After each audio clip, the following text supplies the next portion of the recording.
வணக்கம். இது உங்கள் வாய்ஸ் ஆஃப் தமிழ். இன்னைக்கு உங்களுக்காக ஒரு சூப்பரான நியூ ட்ராமா தான் கொண்டு வந்திருக்கேன். ரொம்ப சஸ்பென்ஸாகவும் ஃபேண்டசி கலந்த ஒரு ட்ராமா. வாங்க எபிசோட் 1 போகலாம். ஹீரோனியோட அம்மா இறந்து 2 மாதம் கூட ஆகலை. அதுக்குள்ள ஹீரோனியோட அப்பா வேற ஒரு பொண்ணை கூட்டிட்டு வராரு. அதுவும் அவங்க ப்ரெக்னெண்ட்டாக இருக்காங்க. ஹீரோனியோட அம்மாவோட அம்மா ஸ்ட்ரெயிட்டாக வீட்டுக்கு வந்து 2 பேத்தையும் நான் கூட்டிட்டு போறேன்ட்டு வராங்க. ஆனால் ஹீரோனியோட அப்பா இல்லை முடியாது, நான் ஒரு பொண்ணை வேணா அனுப்புறேன்னு சொல்லிட்டு பேசிட்டு இருக்கும் போது பாட்டி ரொம்ப ரிச்சா இருப்பாங்கன்னு நினைச்சிட்டு உடனே ஹீரோயினியோட சிஸ்டர் நான் போறேன் பாட்டி கூட போறாங்க. அங்க போன உடனே தான் தெரியுது பாட்டி ரொம்ப புவர்ன்ட்டு. இதை பார்த்த ஹீரோயினியோட சிஸ்டருக்கு ஹீரோயினி மேலதான் ரொம்ப வெறுப்பும் பொறாமையும் ஜெல்லஸும் அதிகமாச்சு. ஏன்னா ஹீரோயினியோட சிஸ்டர் எப்படி எல்லாம் வாழும் நினைச்சிட்டு இருந்தாலோ அந்த வாழ்க்கையை ஹீரோயினி வாழ்ந்துட்டு இருக்கா. அதுவும் அவளோட கிரஷையே ஹீரோயினி மேரேஜ் பண்ணிக்க போறா. பார்த்த சிஸ்டருக்கு இன்னுமே கோவம் அதிகமாகி வெட்டிங் நடக்கும் போது ஸ்ட்ரைட்டா வந்து அவங்கள குத்தி கொலை பண்ணிடுறாங்க அப்படின்ற மாதிரி சொல்லிட்டு அவங்களும் கத்தி எடுத்து குத்திட்டு இறந்து போயிடுறாங்க. ஒரு நிலைமையில ஹீரோயினி மனசுக்குள்ளேயே சொல்லிக்கிறாங்க, நீ நினைக்கிற மாதிரி லக்ஸரியான லைஃப் ரொம்ப ஈஸியானது இல்ல. திருப்பி பிறக்கிற மாதிரி இருந்தா ரொம்ப சிம்பிளாகவும் ரொம்ப நார்மலாகவும் யாரோட கைப்பிடியிலும் இல்லாம ரொம்ப ஃப்ரீயா இந்த உலகத்திலேயே அம்மா கடத்து என்னை உண்மையா நேசிக்கிற ஃபியான்சியோட நான் திருப்பி ஒரு வாழ்க்கை சந்தோஷமா வாழணும், இது நடந்தா நல்லா இருக்கும் அப்படின்னு நினைச்சிட்டு ஹீரோயினியும் இறந்து போயிடுறா. ஹீரோயினியோட தங்கச்சி நான் உங்க கூடயே இருக்கேன்ப்பா, நான் அம்மாவை நல்லா பார்த்துப்பேன், பாப்பாவையும் நான் நல்லா பார்த்துப்பேன் அப்படின்ற மாதிரி சொல்றாங்க. என்னாச்சு இவளுக்கு அப்பா அம்மாக்கு துரோகம் பண்ணிட்டாங்கன்ற கோவத்தினாலதான் பாட்டி கூடவே போறேன்ட்டு கிளம்பி போனோம். அதனாலதான் நாமளும் இங்க மாட்டிக்கிட்டோம். இப்போ என்னன்னா இந்த லேடி கூட இருக்கேன்னு சொல்லிட்டு சொல்றா. ஹீரோயினி என்ன எல்லாம் டிஃப்ரெண்டா நடக்குது, ஒருவேளை அவளும் திருப்பி பிறந்திருக்காளோ அப்படின்ற மாதிரி யோசிச்சுட்டு எனிவே நம்ம பாட்டி கூட போயிட்டு ஒரு நிம்மதியான லைஃப் இப்பயாச்சும் வாழலாம் அப்படின்ற மாதிரி ஹீரோயினி ரொம்ப ஹாப்பியா பாட்டி கூட அவங்க வில்லேஜ்க்கு போறாங்க. ஹீரோயினியோட பாட்டி வரதை பார்த்து அங்க இருந்த அங்கிள் வந்துட்டீங்களா, நான் உங்களுக்காக தான் வெயிட் பண்ணிட்டு இருந்தேன், இது யாரு ரேச்சலோட பொண்ணா, பார்க்க அப்படியே அவ்வளவு மாதிரி இருக்காளே அப்படின்னு சொல்லிட்டு இருக்கும் போது அங்க ஒரு கிராண்ட்மா வராங்க. அவங்க இந்தம்மா ஆரஞ்சு வச்சு சாப்பிட்டு நல்லா ஹெல்த்தியா அறி அப்படின்ற மாதிரி சொல்லிட்டு 2 ஆரஞ்சை கொடுக்குறாங்க. ஹீரோனியும் அதை வாங்கிட்டு ஹாப்பியா போறாங்க. அப்பதான் இந்த பாட்டி ஒரு விஷயத்த சொல்றாங்க, எப்படியோ இந்த $100 பில்லியன் ஓனர் வந்தாச்சு, இதுக்கப்புறம் எல்லாமே நல்லதே நடக்கும் அப்படின்னு சொல்லிட்டு இருக்கும் போது சடனா ஒரு 4-5 கார் வருது. அந்த கார்ல இருந்து இறங்கின எல்லாருமே குட் மார்னிங் மிஸ்டர் ஆல்பர்ட் அப்படின்னு சொல்லி ரெஸ்பெக்ட் பண்றாங்க. அப்ப அந்த அங்கிள் சொல்றாங்க, நம்மளோட வாரிசுக்கு ஒரு ரியலைட்டான லைஃப் கொடுக்கணும், இங்க இருக்க ஒரு ஃபேமஸான டீச்சர்ஸை கொண்டு வாங்க, அவங்க நிறைய கத்துக்கணும் அப்படின்ற மாதிரி சொல்றாரு. என்ன மேம் சொன்னதை மறந்துட்டீங்களா, நம்ம ரிச்ன்றத மேம் சொல்ற வரைக்கும் நம்ம ஹீரோயினி கிட்ட சொல்லக்கூடாதுன்றத சொல்லி அவங்களோட அம்மா ரூம்க்கு கூட்டிட்டு போய் காமிக்கிறாங்க. இங்க தான் நீ தங்க போற, இதுதான் உங்க அம்மாவோட ரூம், இங்கதான் உங்க அம்மா தங்கிட்டு இருந்தாங்க, இப்ப நீ தங்க போற அப்படின்ட்டு பாட்டி பேசிட்டு இருக்கும் போது அங்க இருக்க அந்த கேலிகிராஃபியோட பெண் எடுத்து பார்க்கும்போது ஹீரோனியோட பாட்டி நான் ரொம்ப ஸ்ட்ரிக்ட், உனக்கு இங்க இருந்து போகணும்னா எப்பயே சொல்லிடு, அப்புறம் இங்க ஏன் இருக்கேன்னு சொல்லிட்டு ரெக்ரெட் பண்ணாத அப்படின்ற மாதிரி சொன்னோன்னே ஹீரோயினிக்கு போன ஜென்மத்துல நடந்ததெல்லாம் ஞாபகம் வருது. அவங்களோட ஸ்டெப் மதர் எப்படியெல்லாம் அவளை குடும்பம் பத்தினா என்னால நடந்துச்சு எல்லாத்தையுமே ஹீரோயினி யோசிச்சு பாக்குறா. அந்த டைம் கரெக்டா ஹீரோயினியோட தங்கச்சி கால் பண்ணுவா, அப்பா தயவு செஞ்சு கூட்டிட்டு போங்க, என்ன இங்க இந்த பாட்டி படின்னு சொல்லிட்டு உயிரை வாங்கிட்டு இருக்காங்க அப்படின்னு சொல்லும் போது அவங்க அப்பா, இது ரொம்ப லேட்டு கண்ணா, நீ தானே உங்க பாட்டி கூட போறேன்னு சொன்ன, நீ அனுபவி அப்படின்னு சொல்லிட்டு போனை கட் பண்ணிடுறாங்க. அப்ப அங்க இருக்க ஹீரோயினி கிட்ட படிக்கிறதா, என்னதான் படிச்சாலுமே எப்படி ஒருத்தனுக்கு நீ கல்யாணம் பண்ணிட்டு தானே போறீங்க, படிக்கிறதெல்லாம் யூஸ்லெஸ், ஒழுங்கா ஸ்டெப் மதர் சொல்லிட்டு கேட்கறதா எரி, உன்னை ஒரு நல்லபடி ஒரு லேடியாக்கி இந்த வேர்ல்டுலேயே ரிச்சஸ்ட் பர்சனுக்கு உன்னை மேரேஜ் பண்ணி நாங்கள் அனுப்புவோம், அப்பதான் எங்க பிஸ்னஸும் பெருசாகும், அவங்களுக்கு நீ கரெக்டா இருக்கணும், அதுக்காக உன் ஸ்டெப் மதர் ஹெல்ப் பண்றாங்க. இந்த கொடுமைக்கு படிப்பே பெட்டர்டான்னு சொல்லி யோசிச்ச ஹீரோயின், நான் எதுவும் ரெக்ரெட் பண்ண மாட்டேன் பாட்டி, நான் நல்லா படிப்பேன், நான் நல்ல பொண்ணா இருப்பேன், எனக்கு இங்க ரொம்ப பிடிச்சிருக்கு, நான் இங்க இருந்து போக மாட்டேன் அப்படின்ற மாதிரி ஹீரோயினி சொல்றாங்க. ஹீரோயினி கிட்ட அவங்க பாட்டி சொல்றாங்க, இங்க தெளிவா கேட்டுக்கோ, நீ இங்க எவ்வளவு நாள் வாழ்றியோ அதுக்கேற்ற மாதிரி ஒழுங்கா இருக்கணும் அப்படின்ற மாதிரி சொல்றாங்க. ஹீரோயினியும் நான் கண்டிப்பா ஒழுங்கா இருப்பேன், உங்களையும் நான் நல்லா பார்த்துப்பேன் அப்படின்ற மாதிரி சொன்னோம். பாட்டிக்கு ஏதோ ஒரு ஹீரோயினி மேல ஒரு பாசமும் ஒரு நம்பிக்கையும் வர ஸ்டார்ட் ஆயிருக்கு. ஹீரோயின் அவங்க பாட்டி கிட்ட இருந்த கேக்கை சாப்பிட்டு இதுதான் நான் சாப்பிட்டதுலேயே ரொம்ப பெஸ்டான கேக் அப்படின்ட்டு ரொம்ப ஃபீலிங்கா சொல்றாங்க. அப்புறம் என்னோட பாட்டி நாங்கள் பாட்டி கிட்ட பாட்டி நான் ஃபிசிக்ஸில் ரொம்பவே வீக்காக இருக்கேன், எனக்கு ஏதாச்சும் டியூட்டர் ரெடி பண்ணி தர முடியுமா அப்படின்னு சொல்லி கேட்குறாங்க. அவங்க பாட்டியும் டியூட்டர் தானே, பக்கத்தில் இருக்க நம்ம நெய்பர் இருக்காங்கல்ல மிஸ்டர் ஆல், அவர்கிட்ட போய் கேளு, அவர் கண்டிப்பாக ஒரு டியூட்டர் ரெடி பண்ணி தருவார் அப்படின்ற மாதிரி சொல்கிறாங்க. ஹீரோயினியும் பக்கத்துலையா யார் அந்த டெய்லியும் ஃபிஷ் பிடிச்சிட்டு அப்புறம் பெட்ஸ் எல்லாமே அவங்க குழந்தை மாதிரி பார்த்துக்கிறாரு, அவரை சொல்றீங்களா அப்படின்னு சொல்லி கேட்குறாங்க. பாட்டியும் ஆமா அவர் தான், அவர்கிட்ட நான் நாளைக்கு சொல்றேன், அவர் உனக்கு நல்ல டியூட்டரா ரெடி பண்ணி தருவாங்க அப்படின்ற மாதிரி சொல்றாங்க. ஹீரோயினியும் நம்ம ரொம்ப ஏழையா இருக்கும்னு நினைக்கிறேன், நான் காலேஜுக்கு போயிட்டு கண்டிப்பாக ஒரு பார்ட் டைம் ஜாப்பில் செஞ்சு இந்த ஃபேமிலியை காப்பாற்றணும் அப்படின்னு சொல்லி ரொம்ப மும்முரமாக யோசிக்கிறாங்க. ஹீரோவோட அப்பா திருப்பியுமே பாட்டி வீட்டுக்கு வந்திருக்காரு. அவங்க பாட்டிக்கிட்ட பேசிகிட்டு இருக்கும் போது ஹீரோயினி அங்கேருந்து நான் காலேஜில் என்ட்ரி ஆகிட்டேன் அப்படின்ற மாதிரி சந்தோஷமாக வராங்க. அவங்க அப்பா முட்டாள், காலேஜில் என்ட்ரி ஆகிட்டியா, உனக்கு ஒரு வாட்டி சொன்னால் உனக்கு புரியாதா, உன் தங்கச்சி இன்னொரு அவார்டு வாங்கியிருக்கா பேலட் டான்ஸில் அப்படின்னு சொல்லிட்டு இருக்கும் போது அவங்க பாட்டி அவளை வளர்க்குறதுன்னா உனக்கு எதனா ஒன்றுனா என்கிட்ட பேசுன்னு அப்படின்னு சொல்கிறாங்க. அவங்களோட அப்பாவும் ஐயோ உங்ககிட்ட நான் வந்து இப்படி சொல்வேன்னா, ஹீரோயினி தங்கச்சியோட பர்த்டே பார்ட்டி நாங்கள் வச்சுருக்கோம், அதுக்காக தான் நான் ஹீரோயினியை இன்வைட் பண்ணலான்னு வந்திருக்கேன், பாட்டியும் உனக்கு போக விருப்பம் இல்லைன்னா நீ போக தேவையில்ல அப்படின்னு சொல்கிறாங்க. அங்கே இருந்த ஹீரோயினியோட தங்கச்சி அப்போ தான் உங்கள் பொண்ணு இவ்வளோ அழகாக வந்திருக்கா அப்படின்ற மாதிரி சொல்கிறாங்க. பக்கத்தில் இருந்த ஹீரோயினியோட தங்கச்சி அப்பா அக்கா கூட ஏதோ ஒரு பெர்ஃபார்மன்ஸ் ரெடி பண்ணியிருக்காளா, அதை கொஞ்சம் காமிக்க சொல்லுங்க அப்படின்னு சொல்லிட்டு சொல்கிறாங்க. அங்கே இருந்த எல்லாருமே இவங்க யாரு, உங்கள் எல்டர் டாட்டரா, இது வரைக்கும் பார்த்ததே இல்லையே நாங்கள் அப்படின்ற மாதிரி சொன்னோன்னே அங்கே இருந்த ஸ்டெப் மதர் இல்லை அவளை நாங்கள் வளர்க்கல, அவள் அவங்க பாட்டி கூட கண்ட்ரி சைடில் இருக்கா, அவங்க தான் இவளை வந்து பார்த்துக்கிறாங்க, இதில் நாங்கள் இன்டர்ஃபியர் பண்ணல அப்படின்ற மாதிரி சொல்கிறாங்க. அங்கே இருந்த எல்லாருமே ஹீரோயினியை ரொம்ப மட்டை தட்டுற மாதிரி கண்ட்ரியில் வளர்ந்தலாம், அப்போ இவளுக்கு என்ன தெரியும், ஒன்றுமே தெரியாது, அவள் ட்ரெஸ்ஸை பற்றியா எப்படி இருக்குன்ட்டு இவளுக்கு என்ன திறமை இருக்கும், ஒரு திறமையும் இருக்காது அப்படின்ற மாதிரி ரொம்ப ஏளனமாக பேசுகிறாங்க. இதெல்லாம் கேட்ட ஹீரோயினி எனக்கு நானே டேலண்ட் இருக்குன்னு சொல்லிக்க கூடாது, பட் எனக்கு கேலிகிராஃபி கொஞ்சம் தெரியும் அப்படின்ற மாதிரி சொல்கிறாங்க. அங்கே இருந்த அந்த கேலிகிராஃபி மாஸ்டர் கேலிகிராஃபி ஒரு சின்ன பொண்ணுக்கு தெரியுமா, அதெல்லாம் வாய்ப்பு இல்லை அப்படின்ற மாதிரி சொல்கிறாரு. அங்கே இருந்த ஹீரோயினி தங்கச்சிக்கு போன ஜென்மத்தில் நடந்த இன்சிடென்ட் ஞாபகம் வருது.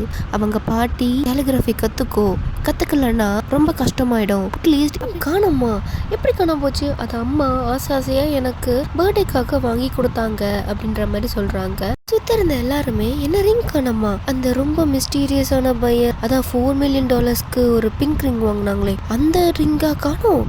மதர் ஆமாம்மா நான் ரொம்ப ஆசையாக வாங்கி வச்சேன், அது இப்படி காணாம போயிடுச்சு அப்படின்னு சொல்லி ஃபீல் பண்ணுறாங்க.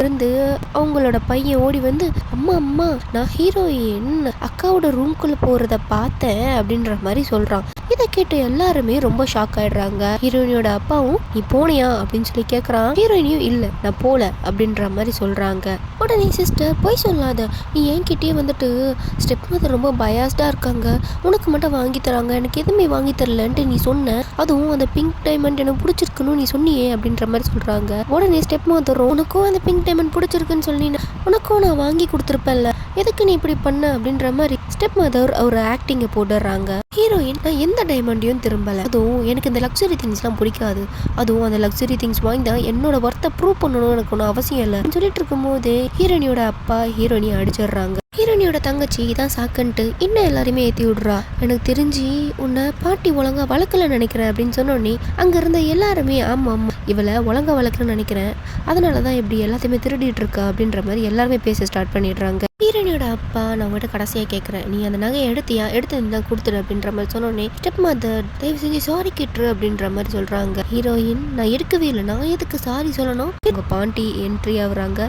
யாருடா அது என் பேத்தியை புள்ளி பண்ணுறதுன்னு சொல்லி என் பேத்தியை நீங்கள் அடிக்கிறீங்க, என்ன அவ தப்பு பண்ணா அப்படின்னு சொல்லி கேட்குறாங்க. ஹீரோயினியோட அப்பாவும் என்னோட லேட் பொண்டாட்டினால தான் நான் உங்களை ரொம்பவே சகிச்சிட்டு இருந்தேன், இதுக்கு மேலே என்ன சகிச்சிக்கணும்னு அவசியம் கிடையாது, உங்களால தான் என் பொண்ணு இந்த மாதிரி நிலைமைக்கு வந்துட்டா, நான் வளர்த்துருந்தானாச்சு ஒழுங்கா வளர்த்துருப்பேன் அப்படின்ற மாதிரி பேசிட்டு இருக்காங்க. அவங்க ட்ரெஸ் போட்டிருக்க பார்த்தா ரொம்ப எலைட்டா தெரியுது அப்படின்ற மாதிரி இன்னொருத்தவங்க சொல்ல, இன்னொருத்தவங்களும் இந்த மாதிரி திருட விட்டு எல்லாருமே இப்படி எலைட்டா தான் போட்டுட்டு இருப்பாங்க அப்படின்ற மாதிரி சொல்றாங்க. ஒரு லிமிட்டுக்கு மேல பாட்டி திருடினாலா, ஏன் பேத்தியா, என்ன திருடினா, என்ன நடந்துச்சின்னு ஃபர்ஸ்ட் தெளிவா சொல்லுங்க அப்படின்ற மாதிரி கேட்குறாங்க. அங்க இருந்த ஹீரோயினியோட தங்கச்சி என்ன திருடினான்னு தெரியணுமா, என்னோட டைமண்ட் ரிங் என் அம்மா எனக்கு ஆசையா என்னோட பர்த்டேக்கு வாங்கி கொடுத்தாங்க, அதோட விலை என்ன தெரியுமா, 4 million. இவ்வளோ காசை லைஃப் டைம்ல பார்த்துருக்கீங்களா, நீங்க உங்க ஃபார்ம்ல எவ்வளோ வேலை செஞ்சாலும் எத்தனை ஜென்ரேஷனுக்கும் உங்களால அவ்வளோ காசை பார்க்க முடியாது மட்ட தட்டுற மாதிரி ஹீரோயினியோட தங்கச்சி பேசிட்டு இருக்கா. பக்கத்துல இந்த ஸ்டெப் மதரும் கண்டிப்பா அவளை தண்டனை கொடுக்கணும், இல்லைனா இந்த சொசைட்டி அவளை ரொம்பவே மோசமா பேசும், நாங்க தான் அவளை திருத்தணும் அப்படின்ற மாதிரி சொல்றாங்க. ரொம்ப டென்ஷனான பாட்டி ஓ அப்படியா சொசைட்டி அவளை தண்டனை கொடுக்குமா, அப்ப தப்பு செஞ்சா எல்லாருக்குமே தண்டனை தரணும் அப்படித்தானே எல்லாரோட பெரியவங்க. உன்னோட பையன் அவனோட ஸ்கூல்ல ஏதோ ஒரு பையனை அடிச்சிட்டானாமே, அதுக்கு தண்டனை கொடுக்க தேவையில்லையா? ஹீரோனியோட பாட்டி இப்ப அதான் முடிவா? ஓகே, இனிமேல் என்னோட பேத்தி மோஸோட ஃபேமிலி இல்ல, அவ கிரேஸோட ஃபேமிலி. இதுக்கப்புறம் மோஸோட எந்த உறவுமே என் பேத்தி கிடையாது அப்படின்ற மாதிரி சொல்றாங்க. ஹீரோனியோட அப்பா ரொம்ப நெக்கல, என்ன ஜோக்குடா, அதுக்கப்புறம் எங்களுக்கு அவளுக்கு சம்மந்தம் இல்ல. ஆமா, ஆனா ஒன்று தெரிஞ்சுக்கோங்க, மோஸ் ஃபேமிலி தான் ரொம்ப டாப் எலைட் ஃபேமிலி இந்த ஆண்டபுல்லி, அது தெரிஞ்சுக்கோங்க அப்படின்ற மாதிரி சொல்றாங்க. உங்களை மாதிரி ஆளுக்கெல்லாம் எங்களோட தரத்தை நாங்கள் குறைச்சிக்க விரும்ப மாட்டோம் அப்படின்னு ஹீரோயினியோட அப்பா சொல்றாரு. ஹீரோயினி பாட்டி ரொம்ப கோவமா ரொம்ப நல்லது அப்படின்னு சொல்லிட்டு அவங்களோட பேத்திக்கிட்ட வாக்கெட் நம்ம போகலாம் நம்ம அப்படின்ற மாதிரி ஹீரோயினியை கூப்பிடுறாங்க. ஹீரோயினி அவங்க பாட்டிக்கிட்ட ஒரு நிமிஷம் இருங்கன்னு சொல்லிட்டு கேலிகிராஃபி எழுதுறாங்க. என்னோட பாட்டி எனக்கு கற்றுக் கொடுத்தது இது உங்களுக்காகத்தான், யாராலையும் ரொம்ப ஈஸியாக எழுத முடியாது, வாங்க பாட்டி நம்ம போகலான்னு சொல்லிட்டு அங்கேருந்து கிளம்புறாங்க. ஹீரோயினி அவங்க பாட்டியும் போயிட்ட பிறகு எல்லாருமே அந்த கேலிகிராஃபியில் என்ன எழுதிருக்கு அப்படின்ற மாதிரி போய் பார்க்குறாங்க. ஹீரோயின் அங்கே எல்லாருக்குமே பாடம் வகுத்துற மாதிரி எழுதிட்டு போயிருக்காங்க. 4 பேரும் 4 விதமாக திருப்பி பேச ஆரம்பிச்சிட்டாங்க. இவ்வளோ தைரியம் தான் நம்மள இன்சல்ட் பண்ணிருப்பா, அவளுக்கு சரியா எழுத தெரியலன்னு நினைக்கிறேன் அப்படின்ற மாதிரி சொன்னோன்னே அந்த கேலிகிராஃபி மாஸ்டர், என்ன சொல்றீங்க, எழுத தெரியலையா? அதை பாருங்க, ஒரு ஸ்ட்ரோக்கும் மிஸ்டர் டீனோடது மாதிரி இருக்கு. அவர் யார் தெரியுமா? ரொம்ப ஃபேமஸான ஒரு கேலிகிராஃபி ரைட்டர். அவர் இப்போ ரிட்டையர் ஆயிட்டாரு, ஹார்ட் மாதிரி இருக்குன்னு சொல்றாங்க. பண்ணா எங்க ஹீரோயினியோட தங்கச்சி ஒரு ஸ்ட்ரக்சர்ல போயிட்டு இருக்கா.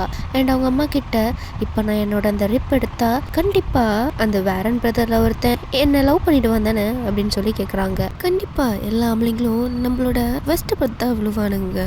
உனக்கு ஒன்று தெரியுமா, உங்க அப்பா கூட அப்படிதான் என்ன லவ் பண்ண ஆரம்பிச்சாரு. நீ கண்டிப்பா பேரண்ட்ஸ் பால்ல நீ தான் செம்ம அழகா இருப்ப, ஸோ அதனால நீ கவலைப்படாத அப்படின்னு சொல்லிட்டு ஹீரோயினோட தங்கச்சியை ஆப்ரேஷன் பண்ண அனுப்பி விடுறாங்க. ஹீரோயினோட அப்பா கால் பண்ணி ஆப்ரேஷனுக்கு ஓகே சொல்லிட்டா, கவலைப்படாதீங்க, நமக்கு கண்டிப்பா ஒரு சூப்பரான சன்னின்லாவை அவ பிடிச்சி தருவா, அவ தான் ஸ்டாரா இருப்பா அப்படின்ற மாதிரி சொல்றாங்க. ஹீரோயினி தங்கச்சியோட வெஸ்ட் பிடிச்சி, பாத்தியா இப்ப நீ எவ்வளவு அழகா ட்ரெஸ் போட்டிருக்க, இப்ப எல்லாருமே உன்னை பார்த்து விழுவானுங்க, இங்க நீ தான் ரொம்ப பேரழகியா இருக்க அப்படின்ற மாதிரி ஹீரோயினியோட ஸ்டெப் மதர் சொல்றாங்க. நல்ல ஒரு பிசினஸ் மேனா பார்த்து பிடிச்சது, அப்பதான் நம்ம நல்லா சக்சீட் ஆக முடியும் அப்படின்ற மாதிரி ஹீரோயினியோட அப்பா சொல்றாரு. சரணா ஹீரோயினியோட தங்கச்சி ஜோன் அவுட் வராங்க. கிவ்லியன் டைகூன்ல கிரேஸ் லாஸ்டா வருதே, ஒருவேளை அந்த பாட்டி வருவாங்களா? சேச்சே, உங்களை இங்க வரதுக்குள்ள வாய்ப்பு இல்லை அப்படின்னு யோசிச்சுட்டு இருக்கும் போது ஹீரோயினி என்ட்ரி கொடுக்குறாங்க. ஹீரோயினோட அப்பா, நீ எங்க ஃபேமிலியில ஒரு பொண்ணே கிடையாது, நீ எப்படி இங்க வருவ, நான் உங்களை ரெப்ரசென்ட் பண்ணி வரவே இல்லையே. ஹீரோயினோட தங்கச்சி, எங்களை இங்க வந்து எம்பாரசன் பண்ணிட்டு இருக்காதீங்க, காட்ஸ் அவளை வந்து தூக்கிட்டு போங்க அப்படின்ட்டு சொல்றாங்க. ஹீரோயினுக்கு அவங்களோட பாஸ்ட் எல்லாமே ஞாபகம் வருது. ரொம்ப ஷாக்கான ஹீரோயினோட தங்கச்சில, என்ன வில்லேஜில் வந்து செட் ஆக மாட்டாளா, அவ உன்னை விட 1000 இருக்கா, அவளை கொஞ்சம் மன்னிச்சு விட்டுருங்க அப்படின்ற மாதிரி சொன்ன உடனே ஸ்டெப் மதர், எங்களுக்கு ஹெல்ப் பண்ணதுக்கு ரொம்ப தேங்க்ஸ், உங்களோட நேம் என்ன தெரிஞ்சுக்கலாமான்னு சொல்லி கேட்குறாங்க. இந்த பர்சனும், என் பேர் கிரேஸ், நான் ப்ராஸ்பரஸ் குரூப்பில், அதுக்குள்ளே அவங்க அப்பா ப்ராஸ்பரஸ் குரூப்னா நீங்கள் தான் அதோட ஓனரா அப்படின்னு சொல்லி இது பண்ணோடனே எல்லாருமே ஹாப்பி ஆயிடுறாங்க. ஹீரோயினோட தங்கச்சியும், பார்த்தியா எனக்கு வேரன்ஸ் இல்லைனா என்ன, உன்னை விடவே அதிகமாக இருக்க அந்த ப்ராஸ்பரஸ் குரூப்லேருந்து ஒரு ஆள் கிடைச்சிருக்கான், எப்போவுமே நீ என்னை விட பெட்டர் ஆகிடக்கூடாது, நான் உன்னை விட அதிகமாக இருக்கணும்னு சொல்லி நினைக்கிறாங்க. அங்கே அப்படியே கீழே விழுந்து, என்ன ப்ராஸ்பரஸ் குரூப் இல்லையா சொல்கிறீங்க அப்படின்னு சொல்லிட்டு சொல்கிறான். அவங்க அப்பா, யூஸ்லெஸ், உன்னோட அம்மா உனக்கு நிறைய பேர் இன்ட்ரடியூஸ் பண்ணுவாங்க, எல்லாரையும் போய் அட்டன் பண்ணு, எல்லா பால்ஸ்மே நீ அட்டன் பண்ற அப்படின்ற மாதிரி சொல்லிட்டு போயிட்டு கட் பண்ணா ஹீரோயினி பாட்டிய ஹாஸ்பிட்டல்ல காமிக்கிறாங்க. ஹீரோயினி, நான் வெளியே வெயிட் பண்றேன் அப்படின்னு சொல்லிட்டு போறாங்க. பார்த்தா பக்கத்து ரூம்ல இருந்து ஹீரோயினியோட தங்கச்சி உடம்பு முடியாம வெளியே வரா. அங்க இருந்து 2 நர்ஸும், ரொம்ப சின்ன பொண்ணா இருக்கா, ஆனா இத்தனை அபார்ஷன் பண்றா, எனக்கு தெரிஞ்சு அவ ரொம்ப பாவம் பண்ணிருக்கான்னு நினைக்கிறேன். அங்க இருந்து எல்லாமே கேட்ட ஹீரோயினியோட தங்கச்சி கிட்ட வரா. ஹீரோயினியோட தங்கச்சி, உனக்கு ஹாப்பியா என்ன இந்த மாதிரி பாக்குறதுல, அதுதானே நீ ஆசைப்பட்ட அப்படின்னு சொல்லி கேட்குறா. ஹீரோயினியோ, நான் உன்னை எத்தனையோ வாட்டி வார்ன் பண்ணேன், நீ தான் அதை கேட்கவும் இல்லை கண்டுக்கவும் இல்லை. சொன்ன உடனே ஹீரோயினோட தங்கச்சி, ஏன் நீ எதுக்கு என்ன வார்ன் பண்ண, அப்புறம் எதுக்கு என்ன வேரன் கூட சேரவே விட மாட்டேங்கிற அப்படின்னு சொல்லி கேட்க. ஹீரோயின் அப்பதான் சொல்றா, நாங்க அங்க மீட் பண்ணல, ஒரு நாள் நான் இந்த வாழ்க்கையை பிடிக்காம சாகலான்னு சொல்லி போனேன், அப்ப அங்க என்ன காப்பாத்தினதே வேரன் தான், அப்போதான் எனக்கு அவனை வந்து தெரியும். அண்ட் டேரனுக்கு என்னையா தான் பிடிச்சது, என்னோட ஐடென்டிட்டி என்ன, நான் எவ்வளோ அழகா இருக்கேன் அப்படின்னு புரியலை, அதனால தான் நாங்கள் திருப்பி பிறந்துமே அவன் என்கிட்டயே திருப்பி வந்திருக்கான் அப்படின்னு சொன்னோடனே அதை கேட்ட ஹீரோயினியோட தங்கச்சி ஷாக்கா, திருப்பி பிறந்திருக்கியா, அப்போ நீயும் ரீபார்ன் ஆயிருக்கியா அப்படின்னு சொல்லி கேட்க. ஹீரோயினியோட தங்கச்சி, நீ எப்போ பிறந்தேன்னு சொல்லி கேட்டோன்னே ஹீரோயினியோ, நீ என்னைக்கு பிறந்தியோ அன்னைக்கு ஏதான் நானும் ரீபார்ன் ஆகினேன் அப்படின்னு சொல்லி சொல்றா. ஹீரோயினோட தங்கச்சியும் நெக்லாம் சிரிச்சிட்டு, இது டேரனுக்கு தெரியும் நீ என்னோட லைஃப் தான் வாழ்ந்துட்டு இருக்கேன்ட்டு, அது ரொம்ப பிச்சைக்கார லைஃப் தெரியுமா அப்படின்னு சொல்லி கேட்டோடனே ஹீரோயினி நான் உங்ககிட்ட திருப்பியும் சொல்றேன், அவங்க என்ன பண்ணாலும் நீ ஏத்துக்காத, அப்புறம் நீ தான் கஷ்டப்படுவ அப்படின்னு சொல்லிட்டு சொல்றேன். கரெக்ட் சொன்னோடனே ஹீரோயினியோ அவங்கள மிரட்ட ஆரம்பிக்கிறா. ஹீரோயினியோட தங்கச்சி விடு அவங்கள அப்படின்னு சொல்லிட்டு பின்னாடி இருந்தவங்க பாட்டி விடுடா அவங்க போகட்டும் சொல்றாங்க. ஹீரோயினியோ அவ திருந்தவே மாட்டானா, என்ன பண்றதுன்னே தெரியல பாட்டின்னு சொன்னி, நீ ரொம்ப ட்ரூ கைண்டா இருக்க, நீ சொன்ன மாதிரியே நான் செய்யறேன், கவலைப்படாத அப்படிங்களே. நிறைய நியூஸ் ரிப்போர்ட்டர்ஸ் ஹீரோயினியோட வீட்டு வாசல் நின்னுட்டு அண்ட் கிரேஸ் ப்ராஸ்பரஸோட நியூ ஹையர் அவர் மோஸோட பொண்ணை கல்யாணம் பண்ணியிருக்காரு அண்ட் அவங்க அக்கா அண்ட் பாட்டி ஏதோ ஃபேக் நியூஸ் வச்சுட்டு அவங்க கிட்ட $10 மில்லியன் டிமாண்ட் பண்றாங்க அப்படின்ற மாதிரி கம்ப்ளைண்ட் கொடுத்துருக்காங்க. அது என்ன அப்படின்னு சொல்லி பார்க்கலாம் அப்படின்னு சொல்லிட்டு இருக்கும்போது தங்கச்சி ஹஸ்பண்ட் என் ஒய்ஃப் ரொம்பவே கைண்டானவ, அவகிட்ட அவங்க கிராண்ட்மாவும் அவளோட அக்காவும் ஒரு கிரீன் கலர் பேங்கில் ரொம்ப காஸ்ட்லியான பொருள் சொல்லி அவளை ஏமாத்தி அவகிட்ட என்னோட தங்கச்சி கதவு கிட்ட போயிட்டு, அக்கா கதவை தர, நான் உன்னையும் பாட்டியும் பாக்குறதுக்காக வந்திருக்கேன், நீ கேட்ட காசை நான் கண்டிப்பா கொடுத்துட்றேன், என்னை தயவு செஞ்சு பாட்டியை பார்க்க விடு, என்னை பார்க்க விடாம மட்டும். ஹீரோயினியும் கதவை திறக்கிறா.